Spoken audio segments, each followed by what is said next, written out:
Matt Bohannon, Seth, and then either Ted or Chip. In our practices, when we've started our scrimmages, it's been 5 of those 6 players, and Chip and Ted have been the ones that have bounced in and out with that group.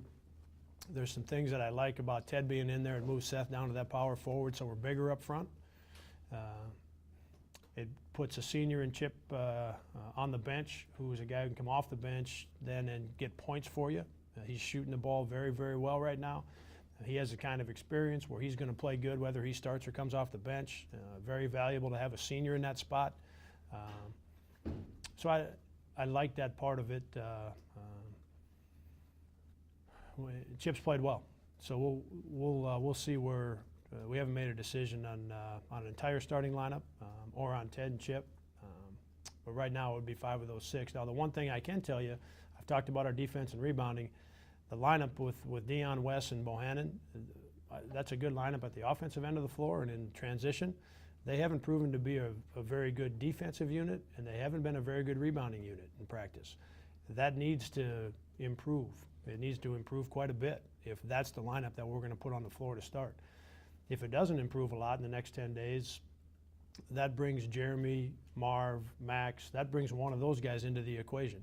We're then bigger defensively, and then we're a better rebounding team. So there can still be some changes, but to this point, it's been 5 of the 6 guys I mentioned first.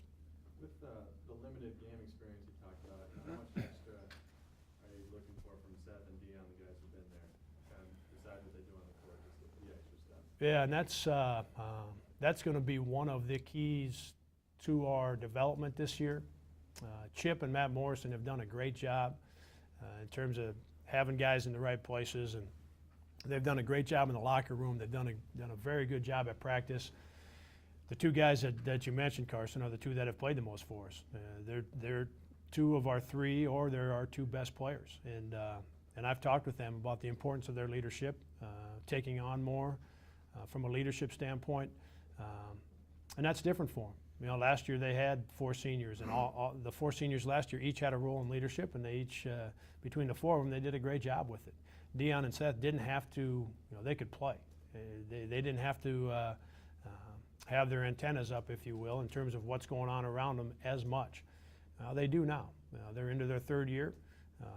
They're 2 of our best guys, and I've had extensive conversations with both of them in terms of taking on more leadership. I talked with Deon yesterday about working to make this, you know, their team, and in a lot of ways his team as our point guard, and that's different for Deon. You know, it's something that I think he will grow into, but it's different for him. It isn't natural for him. It was more natural for a guy like Kajo. It was easy to see with his enthusiasm and his intensity, and it's probably a little more natural for a guy like Wes. But Wes doesn't have 2 years of starting experience.